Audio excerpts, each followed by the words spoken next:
இப்போ எண்ணெய் கத்திரிக்காய் எப்படி செய்ய போகிறோம்னு பார்க்க போகிறோம். இப்போ வந்து ஒரு ஜாரில் வெங்காயம், தக்காளி, தேங்காய் திருவல், புளி, கொஞ்சம் மிளகாத்தூள், கரம் மசாலா, மல்லித்தூள் இதெல்லாம் போட்டு நல்லா அரைச்சிக்கலாம். இப்போ கத்திரிக்காயை எடுத்து நீட்டாக கோம்பை எடுத்துகிட்டு குறுக்க கட் பண்ணி எடுத்துக்கலாம்.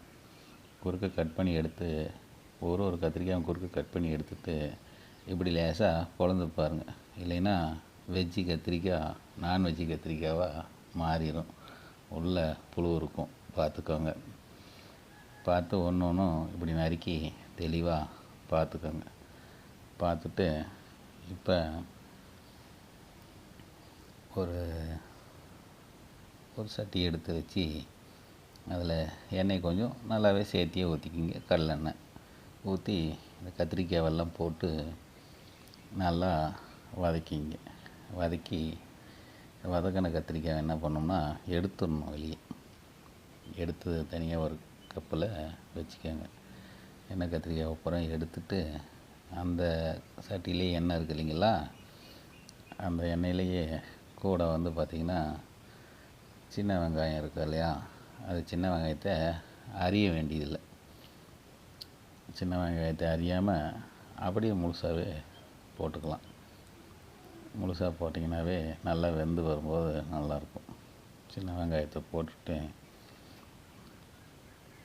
ஒரு 10 பல் பூண்டு போட்டு நல்லா வதக்கிட்டு இது நல்லா வதங்கட்டும். வதங்கி வந்த உடனே நீங்கள் என்ன பண்ணுறீங்கன்னா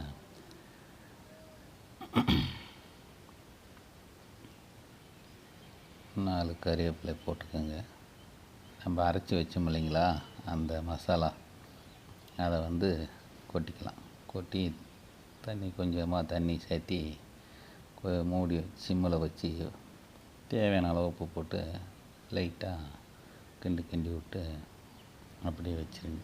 லைட்டாக கொதி வந்ததுக்கப்புறம் இந்த வதக்கி வச்ச எண்ணெய் கத்திரிக்காயை எடுத்து அதுக்குள்ளார போட்டு வச்சுருங்க. அதுக்கப்புறம் ஒரு சின்னதாக ஒரு வாணலி வச்சு அதில் கொஞ்சம் எண்ணெய் ஊற்றி அதில் வந்து பார்த்திங்கன்னா கடுகு,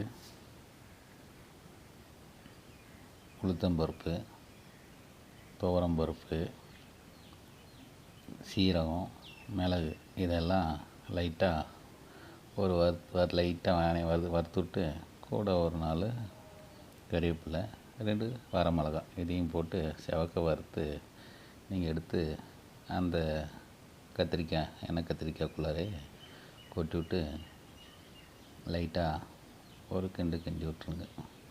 கிண்டி விட்டு ஒரு 10 நிமிஷம் நல்ல சிம்மில் வச்சு விட்டிங்கன்னா இப்படி எண்ணெய் மிதந்து தனியாக வந்துடும். கடைசியாக வெந்தயத்தூள் கொஞ்சமாக ஒரு அரை டீஸ்பூனுக்கு கொஞ்சம் கம்மியாக போட்டு லைட்டாக கிளறி விட்டு கூடவே கொஞ்சம் மல்லி இலை அப்படியே தூவி விட்டு அதை எடுத்து சாப்பாட்டுக்கு வச்சு சாப்பிட்டிங்கன்னா அவ்வளோ அருமையாக இருக்கும். செஞ்சு பார்த்துட்டு எப்படி இருக்குன்னு கமெண்ட்ஸில் சொல்லுங்கள்.